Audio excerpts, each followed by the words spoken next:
Come, child, come, called his parents as he lagged behind, fascinated by the toys in the shops that lined the way. That lined the way means those shops were set line in a line, one after one, on the way.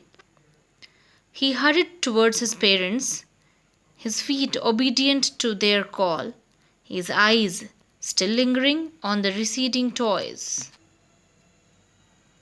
These lines are very emotional because in this line, the child's feet were obedient to the parents' call, but his eyes were still lingering, still staying on the receding toys, means the toys which were getting out of his sight. As he came to where they had stopped to wait for him, he could not suppress the desire of his heart, even though he well knew the old cold stare of refusal in their eyes. In his parents' eyes, he knew uh, that they would refuse, as it happened always. Well knew the old cold stare of the refusal in their eyes. Means the boy, when he reached to the parents where they had stopped to wait for him, he could not suppress, he could not prevent himself with the desire, with the wish of his heart of getting those toys. Even though he well knew the old cold stare of refusal in their eyes. He knew that nobody would buy those toys for him. Even then, he could not suppress the thought, the wish of getting those toys. So finally, he pleaded, I want that toy. He pleaded, I want that toy. His father looked at him red eyed in his familiar tyrant's way. Tyrant is basically a word used for a cruel king. So, fathers are like kings in our lives and they behave with us as they want. So, in this story, also the same thing happened. His father looked at him red eyed here is very angrily, in his familiar tyrant's way, in a cruel king's way.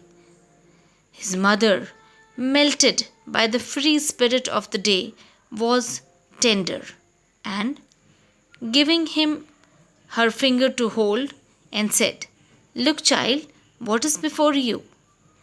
The mother was not at all bothered. Rather, she was melted by the free spirit of the day.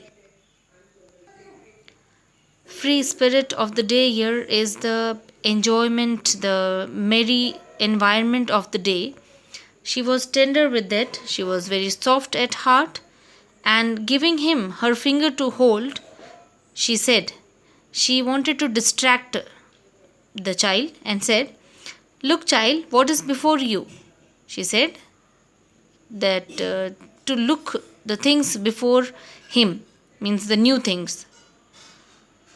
It was a flowering mustard field, pale like melting gold, as it swept across miles and miles of even land. What the mother showed was a flowering mustard field. Flowering means blooming. Mustard field, pale like melting gold. It was so pale, so yellow that it looked like melting gold as it swept across miles and miles of even land, flat land. Swept means spread. It was spread over the area of miles and miles, means of the even land, flat land. A group of dragonflies were bustling about on their gaudy purple wings. A group of dragonflies were bustling means moving around, moving busily with energy on their gaudy purple wings. Gaudy here is shiny. Purple wings, intercepting the flight of a lone black bee or butterfly in search of sweetness from the flowers. Intercepting means disturbing the flight of a lone black bee or a butterfly in search of sweetness from the flowers. The child followed them in the air with his gaze. Gaze here is the sight. With his eyes, sight of the eyes, he followed them. Not physically, but just with the sight of eyes. Till one of them would still its wing and rest. And he followed with his gaze till one of them would still its wings and rest. And he would try to catch it. But it would go fluttering, flapping up into the air when he had almost caught it in his hands. Then his mother gave a cautionary call. Come, child, come. Come on to the footpath. Finally, the mother called the child, who was again lagged behind, to come and join them onto the footpath.